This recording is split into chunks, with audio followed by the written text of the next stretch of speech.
Hello, friends. Welcome to the Epic Alchemy Podcast, episode 30. I'm your host, Jill Davenport, and today I want to talk about continuing with the theme of fun and play this month.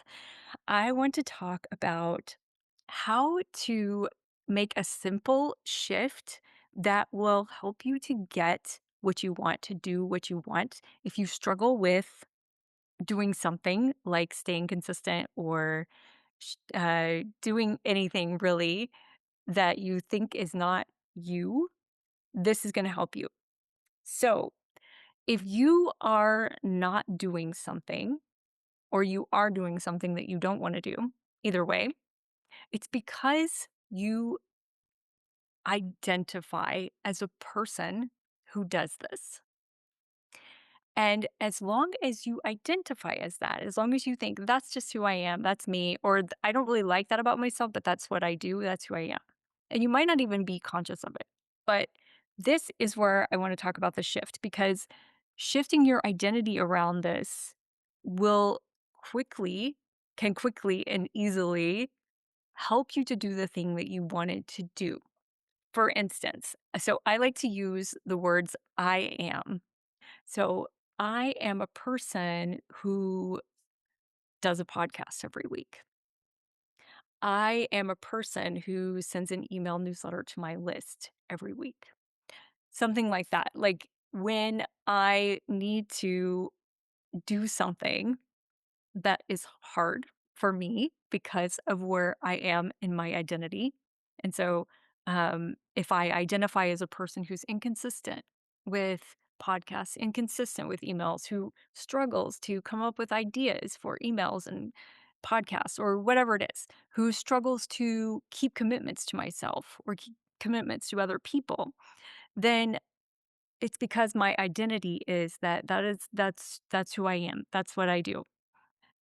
So I was reminded of this last night, actually, because I was thinking about things that I wanted to do. And I was realizing that I have this tendency to kind of think about something that I want to do that I'm not good at. That's it's like, oh, if I finally get a hold of that, if I finally get to where I can do that, like everything's gonna change. But I'll see myself from outside of this, like, I'll see myself not doing the thing and being like, "Wow, why am I not doing it?" And it's because I'm identifying as that person who doesn't do it, as a person who's disempowered, who can't do the thing, and I was like, "Oh, yeah, no, let me just put a reminder on on my wall." I put it on my phone, actually, on my calendar to remind me that I am a person who does this. I am a person who does this. And when I say I am a person who does this, then I look for how that's possible. So, bringing it back to fun and play. Wow, is this fun and play, Jill? Okay. So, this goes dips into the realm of acting. So, as a former actor or always actor, but not currently a professional actor, I would get into roles. And so actors get into roles. You don't have to be an actor to do this though, because you are a human. So when you are an actor, you find a role, you have a role that you have to play and you have to say, okay, I am playing this version of this character. So how does this character come to these realizations, take these actions? How do you find within yourself the part of you that can understand how this person can be this way, how this person can do this thing that you might not ever do? This is where you are playing the version of you that does this thing that you want to do, that does this consistent action, that shows up for yourself, that shows up for the thing that you really want to do. But so far, you've kind of ducked out on it, or you've been like, oh, I don't know if I'm going to do it, if I'm going to show up or not, or whatever. We'll see. So that's the identity that you have, that where you don't identify as someone who does that thing. So now if you switch it to I am, which is a very powerful statement, I am the person who does this, then you are going to step into the role. And when you think about this, just play with me for a second.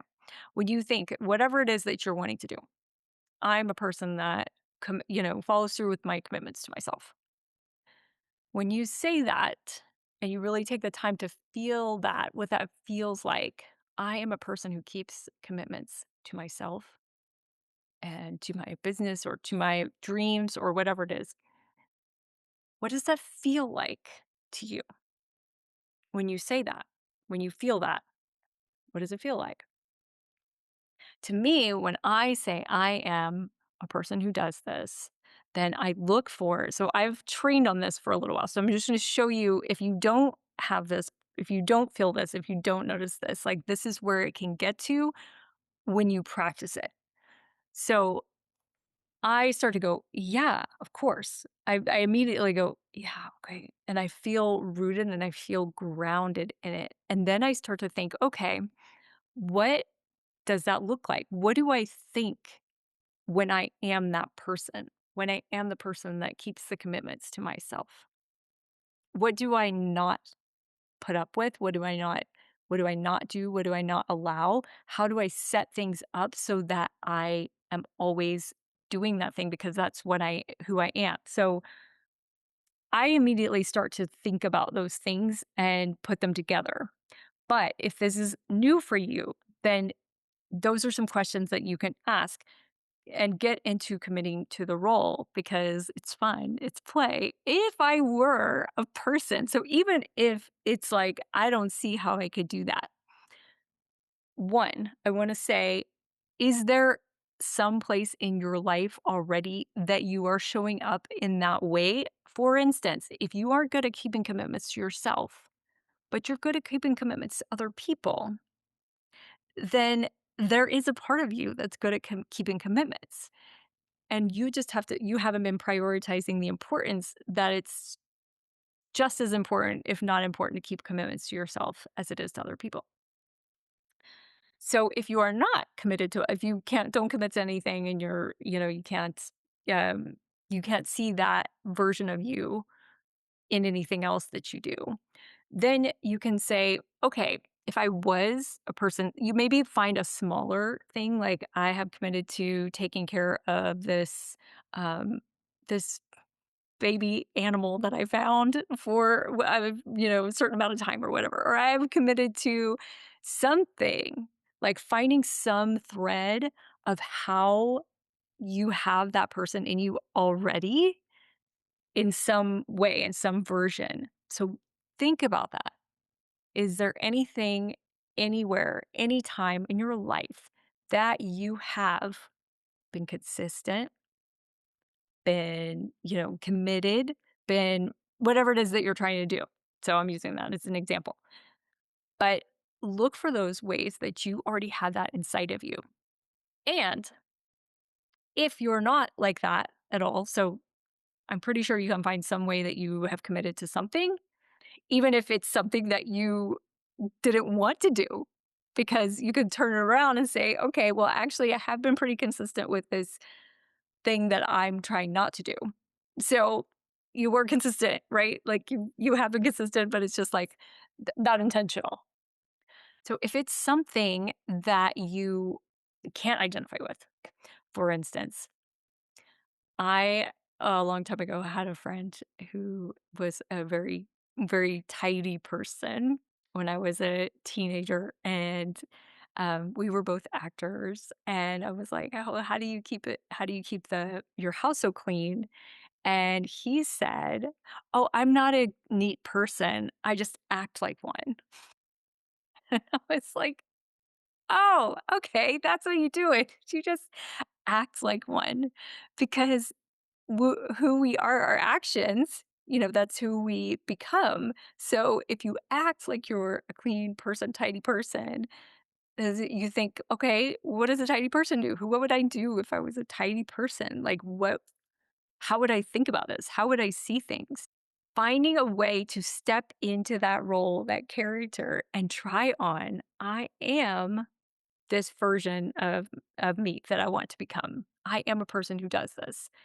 And then the next piece is being okay with not being perfect when you're learning how to get into this character who is you because you have this person. So when you're in a character, the character you find within you. You bring your own self and your own things to the character. Now, maybe if your character's a murderer, like you have never murdered anyone and you don't want to, but you find the reasons why they did that or the feelings that they have or whatever, like the circumstance and their thoughts and things that created this. Okay, I'm not encouraging to get in the head of a murderer, but I'm just saying this is this is how we do it. So finding that version. So we're just talking about like keeping commitments, sending emails out regularly, whatever it is, like doing something that you want to do, showing up on camera, going out, starting a YouTube channel, starting a podcast, and being the version of being someone who shows up for that.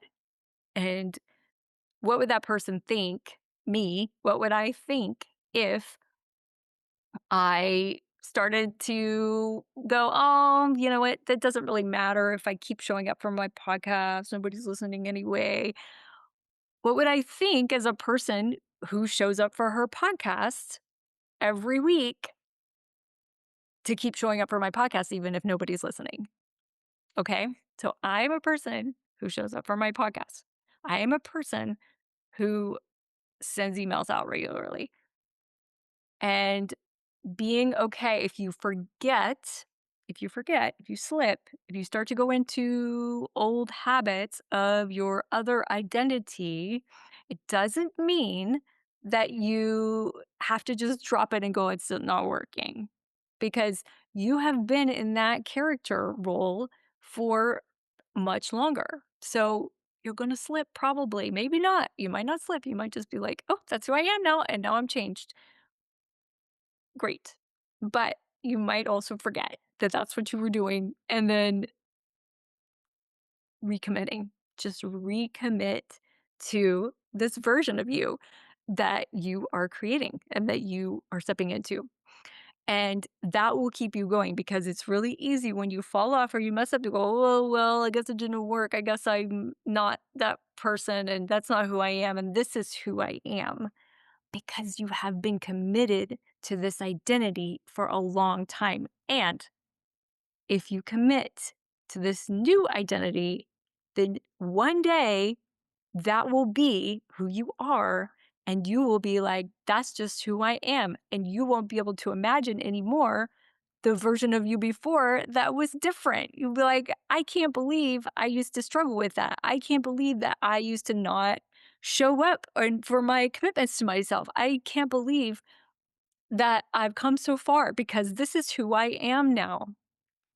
So, this is how you become unstoppable. This is one of the ways that you become unstoppable, creating this version of you, this identity that you already have. You already have this version of you inside of you, but you just have to pull it out and identify with it and have that identity be stronger than the one that you have that says that I can't do this, that this is hard for me, that this is a struggle. It's okay if it's hard. It's okay if things are hard. But there is an identity piece to that because something that is easy for you now can be because you've gotten better at it, yes, but it can also be because your identity around it has changed and you don't have the mind drama going on of that the struggle that you're fighting, the version of the identity that this is hard and that I don't know what I'm doing and that this isn't really this isn't how I am. And then when you start to identify with this is how I am, then taking away even the skills, it's just easier because you're not fighting your own mind who's fighting to stay someone who doesn't keep commitments to myself. It is life changing. So go out and play, be the character that you want to do, be the character in you who does the thing that you want so that you get the thing that you want and you are having fun doing it and playing it and let it be fun. Let it be fun. Wonder, be curious. Don't be hard on yourself about it. Just say, what would it be like? What is this? what does this person do? Who is me? What does this version of me do? And if you get stuck, say, what would a person who did this, who does this do? And that's helpful sometimes, but sometimes it's better just to see, I am the person who does this. What do I do? All right. That's what I got for you today. And I will see you next time. Bye.